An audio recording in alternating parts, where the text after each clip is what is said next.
The real estate sector is once again betting big on the Union Budget 2015-16. Tax SOPs and higher tax exemptions for home buyers, clarity on REITs are some of the issues that top the expectations of the industry. But will this budget be any different? Will the government live up to the expectations of the sector and deliver what the sector has asked for? Oinitam Ojha reports. I proposed of setting up a mission of low-cost affordable housing.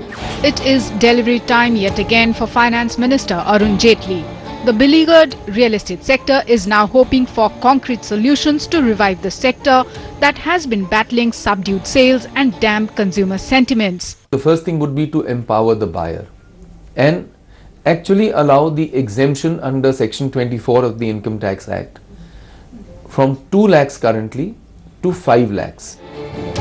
A long-standing demand of the sector has been to get infrastructure status or include the sector under priority sector lending. This sector has been, is not getting finance at a right time at right cost for quite long time. So I think if the real estate sector is given the infrastructure status, access of these people to the formal sources of finance like banks and financial institutions will certainly go up and will go a long way in making the real estate affordable. The sector's wish list appears to be a photocopy of the list over the years with just a few variations.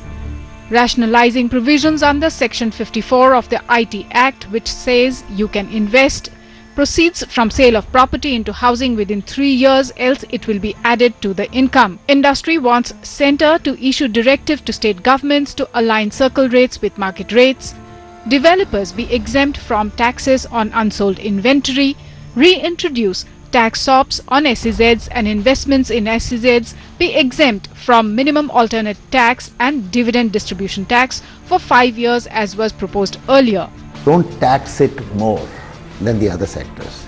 If we all agree that housing is required, we keep saying that we need 20 million, 30 million more housing, and we need more urban cities, we need smart cities, and we have to be very clear that even in the private sector, developers who are willing and who come with new understanding of how cities have to be developed, how housing is required, of what quality.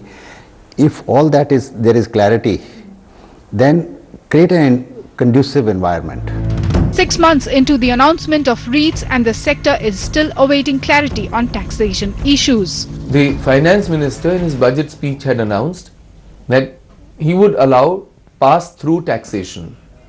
Now that actually has not happened within the rules and regulations of the direct taxes. Therefore, what we would like to see in this budget is that the promise of pass-through taxation is actually delivered, whether it is MAT, whether it is DDT. MAT is minimum alternate tax and DDT is the dividend distribution tax, and these are done away with. The tax breaks which we expect are, first of all, the exemption limits of the interest and principal amount for the loan which has been taken by home buyers, whether existing or the ones who are planning to take in future.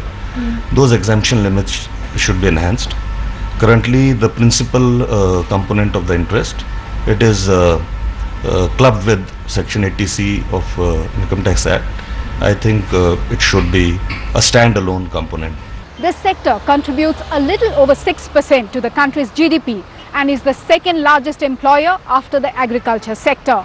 So will Mr. Jaitley announce some goodies for this significant sector and bring the cheer back?